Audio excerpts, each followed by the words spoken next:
भारत एक ऐसा देश, एक ऐसी परंपरा, संस्कृतियों और संस्कारों की संगम स्थली, भांति भांति की विविधता, फिर भी एक विराट पुरुष की भांति खुद में सबको संजोते हुए अखंड भारत की पहचान रखता है। लेकिन इसकी पृष्ठभूमि में हम जब झांक कर देखते हैं तो सब कुछ वैसा नहीं था जिसकी हमने कामना की थी। साल 1947 में हम गुलामी की जंजीरों से आजाद तो हुए, लेकिन वैसे नहीं जैसा हम चाहते थे। हमें आजादी मिली जैसा अंग्रेजी हुकूमत चाहती थी। आजादी के नाम पर हमें जो समझाया गया वो अंग्रेजी हुकूमत की परिभाषा में ट्रांसफर ऑफ पावर थी। गुलामी की जंजीरों में जकड़ा भारत आजाद तो हुआ, लेकिन उस समय देश एक ऐसे दोराहे पर खड़ा था जहां देश की 565 रियासतों ने अलग अस्तित्व की हूंक भरनी शुरू कर दी। करीब 2 शताब्दी तक गुलाम बने रहने के बाद अखंड भारत का सपना चकनाचूर होने को था। इस दौरान एक साधारण से किसान परिवार में जन्मा वो जुझारू महान किरदार सामने आया, जिसने आगे चलकर अपने भागीरथी प्रयत्नों से एक नए भारत, एक संगठित भारत को दुनिया के मानचित्र पर जगह दिलाई। ये कमाल कर दिखाने वाले कोई और नहीं, सरदार वल्लभ भाई पटेल थे, जो आगे चलकर अपने मजबूत इरादों के चलते लौह पुरुष कहलाए। ये वही थे जिन्होंने देश के अलग अलग 565 रियासतों को एक डोरी में बांध रिपब्लिक ऑफ इंडिया की परिभाषा गढ़ी।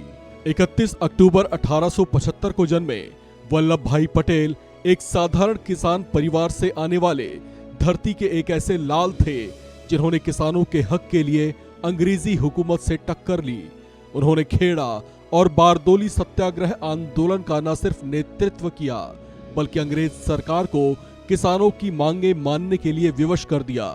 फलस्वरूप किसानों को लगान में भारी छूट दी गई। इस आंदोलन की सफलता के बाद देश के इस लाल को सरदार की उपाधि मिली। जब देश आजाद हुआ तो भारत में नई सरकार बनने की तैयारी शुरू हुई। कांग्रेस के नए अध्यक्ष के नाम पर सभी की निगाहें टिकी थीं। उम्मीद की जा रही थी कि कांग्रेस का नया अध्यक्ष भारत का पहला प्रधानमंत्री होगा।